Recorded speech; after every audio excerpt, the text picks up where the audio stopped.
1/3 atau 1/8 Pulau Jawa, berbagai wilayah kekuasaan dengan kerajaan Majapahit kala itu.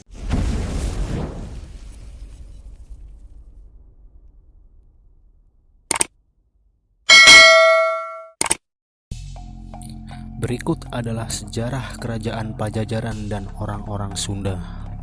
Sejarah kerajaan Pajajaran atau kerajaan Sunda dimulai pada tahun 1130 Masehi dan berakhir di tahun 1579 Masehi. Pajajaran adalah kerajaan Hindu terakhir di Jawa. Pajajaran adalah kerajaan Hindu di tanah Pasundan yang didirikan oleh orang-orang dari etnis Sunda. Kerajaan ini bukanlah kerajaan kecil dan lemah. Dalam riwayatnya diceritakan bahwa kerajaan Singasari dan Majapahit yang menguasai hampir seluruh wilayah Asia Tenggara bahkan tidak mampu untuk menaklukkannya. Luas kerajaan Pajajaran hanya 1/3 atau 1/8 Pulau Jawa.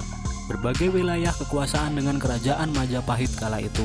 Pajajaran menguasai wilayah seluas 300 ligue atau sekitar 1176 km. Mencakup pelabuhan Sunda Kelapa, pelabuhan Cimanuk, dan Sungai Cimanuk. Dari catatan sejarah, diketahui pusat pemerintahan atau ibu kota terakhir Pajajaran sebelum hancur oleh pasukan Islam dari Demak dan Banten berada di sebuah kota bernama Dayo. Para ahli meyakini Dayo yang dimaksud adalah kekuasaan yang meliputi Kabupaten Bogor dan Kota Bogor di Jawa Barat. Hal ini diketahui dari sejumlah naskah-naskah kuno dan catatan perjalanan-perjalanan Eropa. Tome Pires dalam catatan perjalanannya Soma Oriental menyebut bahwa Dayo menjadi kota yang paling sering ditinggal oleh Raja Pajajaran.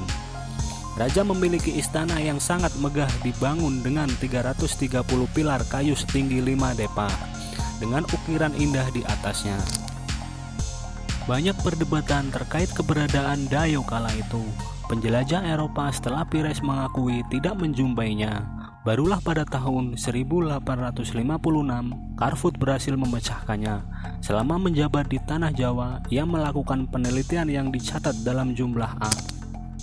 Descriptive Dictionary of the Indian Island and Achman Contires. Carnot menjelaskan di Buitinshoek, Bogor adalah ibu kota kerajaan Pajajaran kala itu.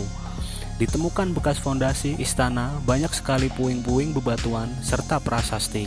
Tidak jauh berada dari kesaksian orang-orang Eropa, informasi dari naskah kuno atau prasasti juga menyebut pusat kerajaan Pajajaran berada di Bogor, yang dalam prasasti batu tulis disebut Pakuan. Ibu kota Pajajaran sempat berpindah-pindah secara kronologis di Galuh, Pakuan, Sanggala, Pakuan Kawali, dan Pakuan. Wilayah ibu kota ini dibagi ke dalam kedua bagian, yakni kota dalam dan kota luar, yang dibatasi oleh benteng alam berupa bukit memanjang di sebelah timur. Struktur ibu kota juga diperkuat oleh sungai alam, parit kecil yang melewati bagian barat keraton, dan benteng buatan di selatan. Benteng yang berlapis-lapis ini dibuat untuk menangkis serangan pasukan Islam dari luar Demak, Banten, Cirebon pada tahun 1579 Masehi. Kekhawatiran tersebut benar-benar terwujud. Kerajaan Pajajaran benar-benar hancur oleh pasukan Islam setelah melalui pertempuran sengit. Kerajaan Pajajaran pun berakhir di Pakuan yang sekarang menjadi kota Bogor. Kerajaan Pajajaran dapat dikatakan sebagai awal mula eksistensi orang-orang Sunda di Indonesia. Keteguhan mereka dalam mempertahankan adat dan budayanya dari pengaruh Jawa oleh kerajaan Majapahit membuatnya sedikit berbeda dengan orang-orang yang tinggal di Pulau Jawa.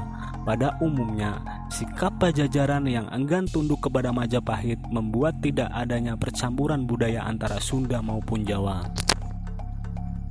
Hingga adat budaya dan bahasa Sunda masih terus lestari hingga kini. Jika saja dahulu Pajajaran bekerja sama dengan Majapahit, mungkin saja akan terjadi akulturasi, budaya yang tercipta, rumpun suku baru dengan adat budaya serta bahasa baru. Bukan tanpa dasar, dahulu hal ini juga pernah terjadi antara Kerajaan Belambangan dan Kerajaan Bali yang menghasilkan suku Osing di Banyuwangi. Adat budaya dan bahasa mereka tidak sama dengan Jawa maupun Bali, namun memiliki kemiripan dengan kebudayaannya.